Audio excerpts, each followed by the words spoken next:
parce que et Frédéric l'a dit, notre parti, il sera sans alliance. Vous n'aurez jamais d'autre étiquette sur une affiche que UFF. Jamais vous ne verrez UDI, jamais vous ne verrez Modem, et encore moins FN. Vous ne verrez toujours et pour tout le temps UFF. Premier atypisme de notre parti. Le deuxième, et on vous l'a dit aussi, c'est qu'au bureau politique, aujourd'hui, vous avez des chefs d'entreprise, des retraités, vous avez des salariés, vous avez en tout et pour tout des citoyens, et à aucun moment, vous n'aurez un élu. L'élu est proscrit chez nous en termes de bureau politique. L'élu, il a son rôle à jouer une fois qu'il est élu pour porter les vecteurs et les valeurs citoyennes que nous, on veut tenir propres et sans ambiguïté, sans impureté. Donc on a décidé que le bureau politique serait tout le temps tenu par des citoyens non élus. Ce qui n'empêche pas d'avoir des volontés électives. Mais on se dit que la volonté élective ou l'intérêt personnel va forcément entacher cette valeur citoyenne. On ne veut pas en aucun cas qu'elle soit entachée. La structuration, ce n'est pas un parti qu'on a monté en amateur. On a fait, et on l'a dit, la politique du petit pas. On y va doucement, mais on fait de la qualité. Aujourd'hui, on est quelques-uns, demain, on sera beaucoup. Aujourd'hui, on entend parler de nous, demain, on dérangera, ça c'est sûr. Le plus important, c'est le rôle de vous, les adhérents, qui pour moi, êtes les meilleurs ambassadeurs. Nos meilleurs commerciaux, c'est vous. Vous allez véhiculer les choses, vous allez discuter, vous allez être en contact avec les gens. Il ne faut pas avoir peur de parler du FF. Je ne pensais pas qu'un jour je reprendrai une activité après une vie de travail bien remplie. Pourtant, devant la situation de notre pays, je ne peux pas rester les bras croisés, assis, à me lamenter. Il faut agir. Et agir vite, parce que la France s'enfonce chaque jour un peu plus. Alors agir, oui. Mais comment? Avec qui? Les partis politiques traditionnels et professionnels. Ils ont montré leurs limites. On n'a plus rien à en attendre. Un jour, on m'a parlé de l'UFF, de ses valeurs, gaullistes, des buts qu'elle poursuivait, donner la parole au peuple, de son fonctionnement, la démocratie à tous les échelons. Et je me suis dit, mais c'est ça que je veux, c'est ça que j'attends. Et j'en suis devenue une adhérente active.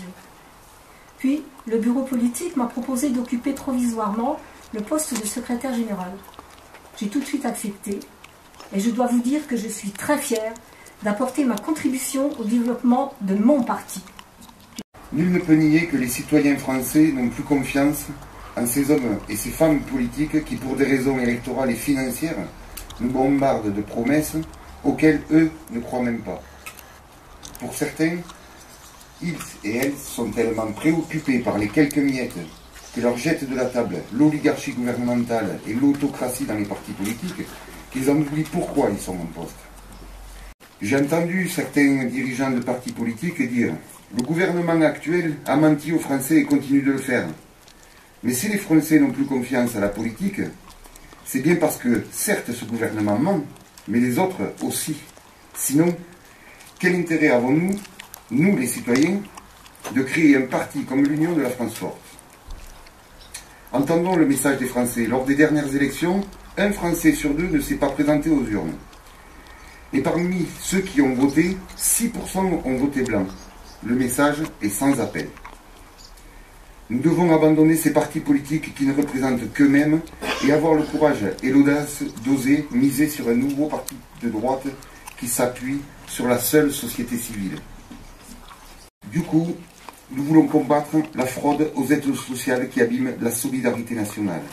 Nous ne devons plus admettre que certains profitent illégalement du système établi, alors que les retraités et salariés modestes sont subitement et injustement imposés, sous prétexte que les caisses sont vides.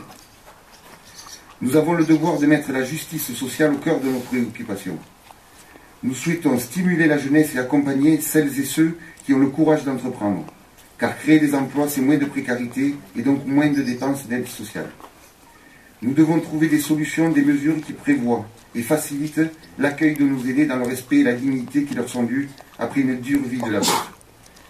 La solidarité doit permettre de protéger chacun contre les aléas de la vie, la maladie, le handicap, la dépendance, la perte d'emploi.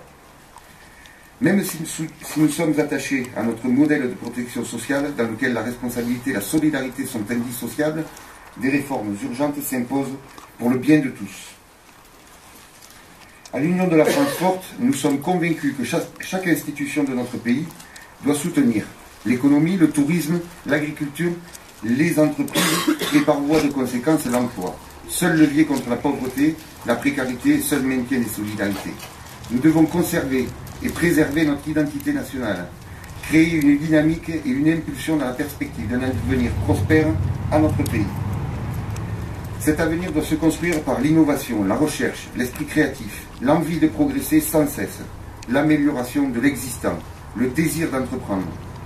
Favoriser et impulser le travail, c'est d'abord valoriser la vitalité et le dynamisme des créateurs d'entreprises et des entrepreneurs. C'est encourager toutes les initiatives qui permettront à tous d'exercer un métier sans entrave, basé sur le sens de l'effort, partagé et du mérite.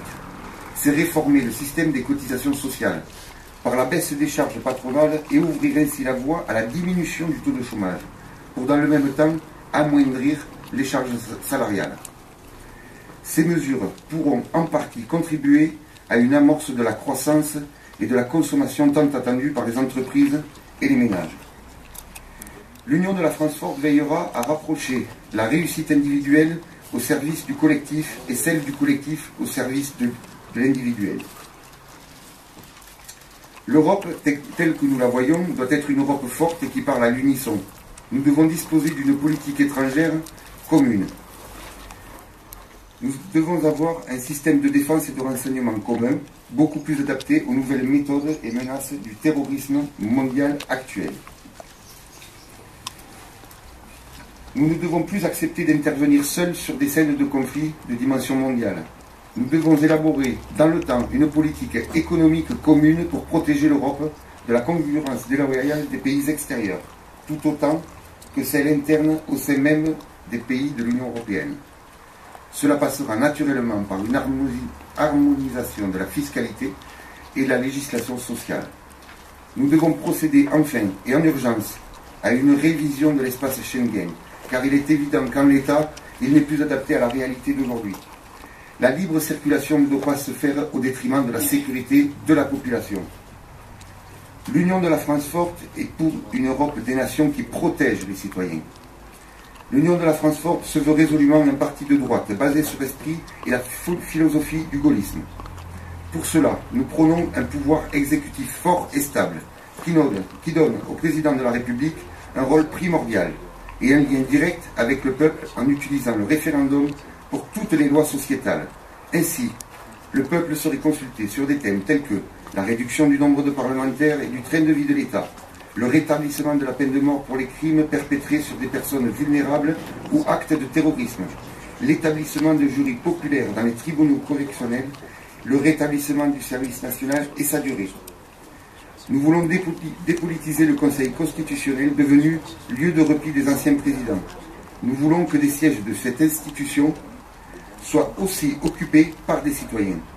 L'Union de la France forte veut donner la parole aux citoyens pour rénover notre modèle social, économique et sécuritaire en matière de justice et de défense. C'est la raison pour laquelle notre parti a intégré au sein de son bureau politique un adhérent, ce qui représente une première en France. Notre seule ambition est de permettre à chaque citoyen de participer à la vie politique de notre pays. Nous croyons aux citoyens et à leurs talents. Nous croyons au mérite et au volontarisme, plutôt qu'à l'assistanat. Nous voulons vivre dans une société où les délinquants sont condamnés et les victimes soient reconnues et indemnisées. Nous croyons aussi au contrôle des dépenses publiques par des comités de citoyens. Nous sommes aujourd'hui le seul parti politique attentif à vos inquiétudes, car ce sont aussi les nôtres. L'Union de la France forte est dirigée et animée exclusivement par des citoyens qui aiment la France et sont prêts à la servir sans compter et sans faillir. Alors debout, citoyens, osez le courage et l'audace et rejoignez l'Union de la France forte. Vive l'UFF, vive la République et vive la France.